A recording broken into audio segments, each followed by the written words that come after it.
The biggest question coming out of New York, is it time for the New York Giants to go out there and start Jaxson Dart? Yes, that's a valid question coming from a lot of New York Giant fans and a lot of reporters. After just one game against the Washington Commanders, some Giant fans, they're done with Russell Wilson. They lost this matchup 21-6. But this game, you can't place all of this on Russell Wilson. It was piss poor coaching by Brian Daboll and the same by Shane Bowen, who has been a bad defensive coordinator since they moved off of Wink Martindale. We'll talk about that in the next couple minutes here. But let's focus in on Russell Wilson. This is not a video of me saying that Russell Wilson is still an amazing quarterback and he has zero flaws. He's an aging quarterback. Eventually, Jaxson Dart will be the starting quarterback with this Giants organization, and hopefully he can be a franchise saver.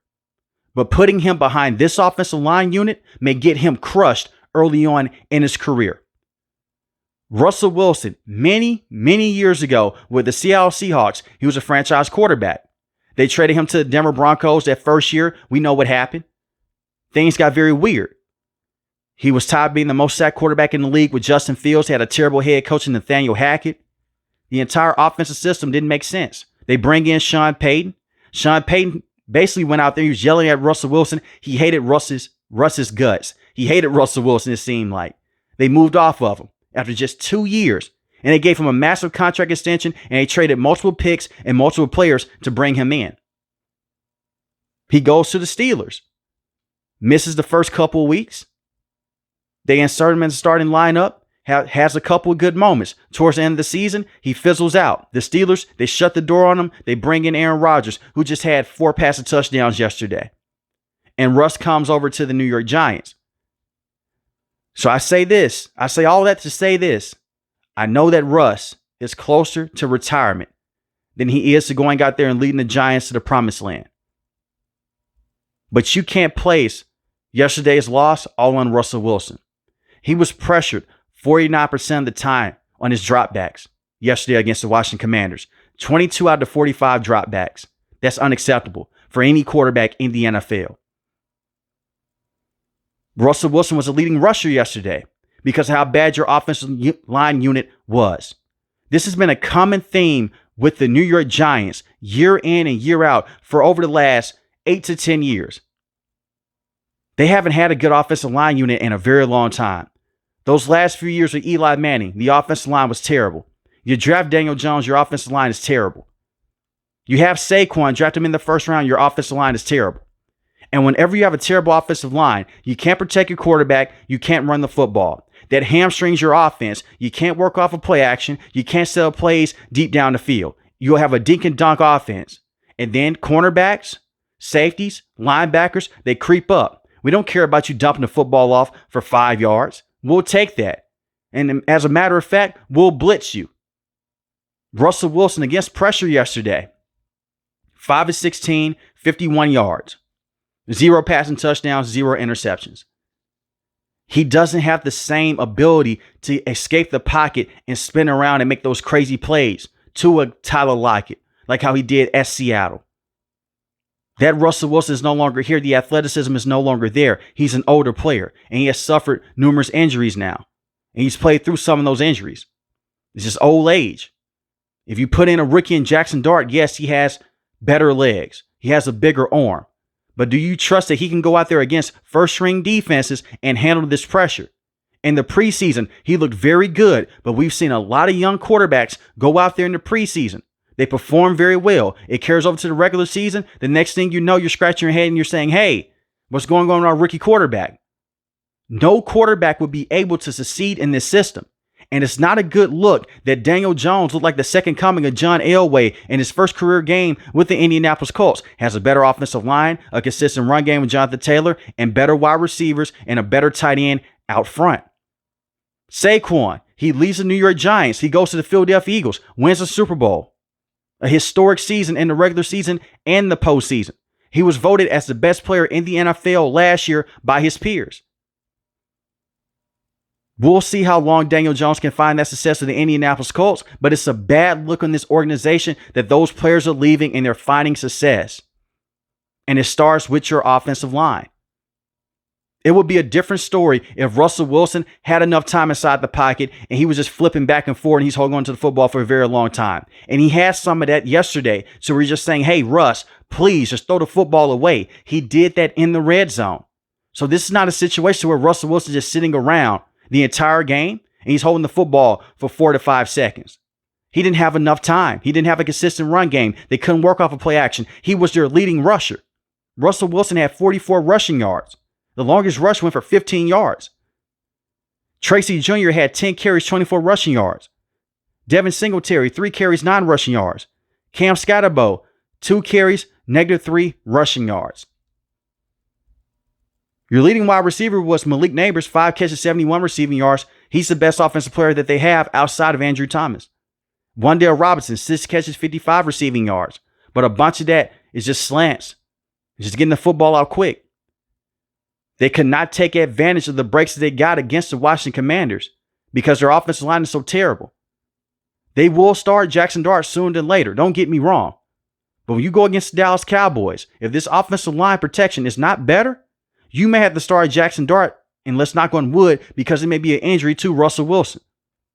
They got so desperate yesterday in the game against the Commanders to where they could not move the football. They're saying, hey, Russ, go out there and throw the moon ball to Malik Neighbors. Let's spam that. And he didn't even have enough time inside the pocket to do that.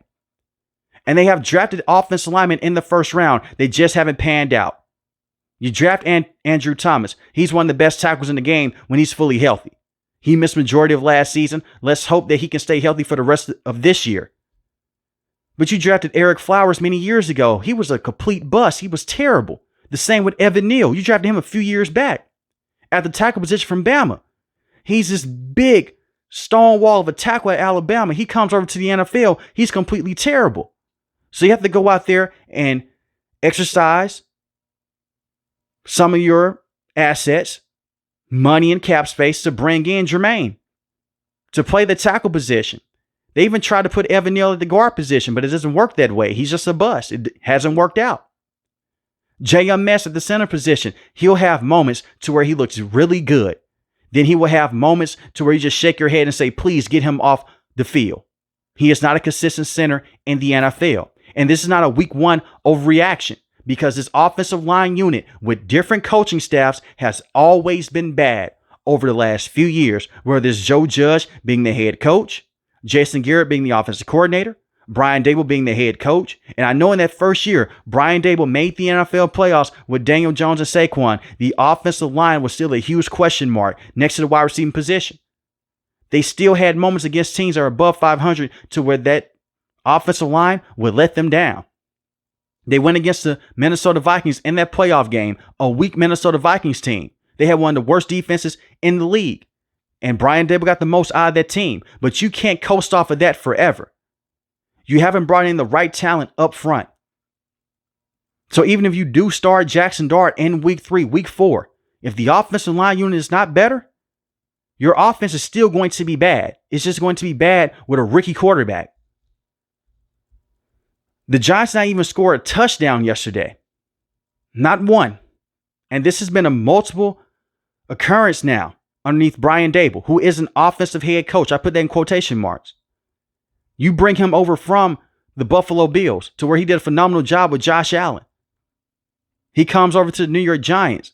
Can't score with Daniel Jones in the red zone. Can't score with Russell Wilson just yet. You bring in Tommy DeVito. We know what Tommy DeVito is.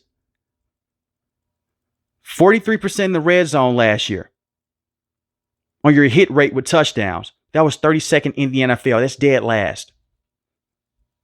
Now, in my opinion, because I do not like to see rookies go out there and get rushed into a situation, I may start Jameis Winston over Jaxson Dart. You really do not want to go out there and hurt a rookie's confidence and hurt his development. And the reason why I'm like this, I got to see David Carr. Go back and watch that film with the Houston Texans, one of the worst offensive lines in NFL history. And even when they got him better protection up front, this man had PTSD from bad offensive line protection. He'll throw the football away early, or he just didn't trust his offensive line. He'll just drift to the right. You don't want to go out there and develop those bad habits if you are a young quarterback. You want to save him from that. But it's important to bring this up. Joe Shane and Brian Dable, they're both in the hot seat.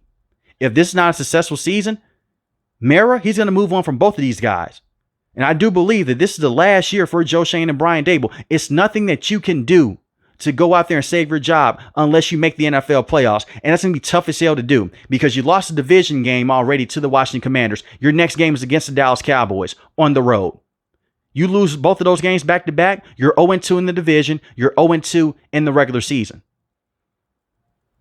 And you have been one of the worst teams in the NFL since you made the NFL playoffs a few years back with Daniel Jones and Saquon.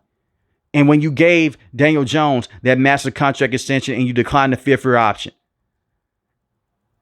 And the narrative basically that came out of that is that you picked Daniel Jones over Saquon. It's just a bad look all around. Joe Schoen hasn't been a good general manager. Brian Daboll has been a very questionable head coach. I think that he's a good offensive mind, but it takes more than that to be a head coach. A lot of this comes down to ownership. They just have a terrible owner in New York. And as far as the defense here, Abdul Carter, he's going to be a beast. I believe that he's going to be one of the best pass rushers in the NFL for a very long time. This is the problem that I have with Shane Bowen. He was never supposed to be the defensive coordinator with this organization. Wink Martindale had a lot of disagreements with Brian Daboll that escalated as the season went on before he left the Giants. He's now the Michigan's defensive coordinator at the college level. He is doing a phenomenal job, by the way, at Michigan. Whatever happened between those two behind the scenes, Brian Daboll should have calmed things down and should say, you know what? Let's work things out. Let's be adults. I need you back on this team. Wink Martindale was a very good defensive coordinator. He sent a lot of pressure. He sent a lot of blitzes. And Deonte Banks looked very good that year. He hasn't been the same cornerback since then. The pressure hasn't been the same without Wink Martindale being the defensive coordinator. Shane Bowen is terrible against the run. He's terrible with scheming up pressure. And this is how I know this. Early on in this game, Abdul Carter was getting to Jaden Daniels with the pressures over and over. What did he do for the rest of the matchup? He had this man as a spy against Jaden Daniels. Now, I don't mind spying a defensive player, a speedy linebacker. When you have to go against a talented player like Jaden Daniels or Lamar Jackson or Josh Allen, it's smart to do that. You want to spy them and make sure that they don't get those extra yardage on the back end. But you're going to spy one of your best pass rushers in the game? And you're getting gashed by the run over and over again? Your run defense last year was very suspect. And we saw it again in this matchup. They couldn't tackle Deebo Samuel in the open space. You have this rookie running back with the Washington Commanders. He looks like the second coming of Adrian Peterson. And just they're getting to the second level over and over again. There was no reason to why a defense that has Kayvon Thibodeau, Dexter Lawrence, Abdul Carter, and Brian Burns should look that bad against the run. It's a coaching issue and it's a culture issue with the New York Giants.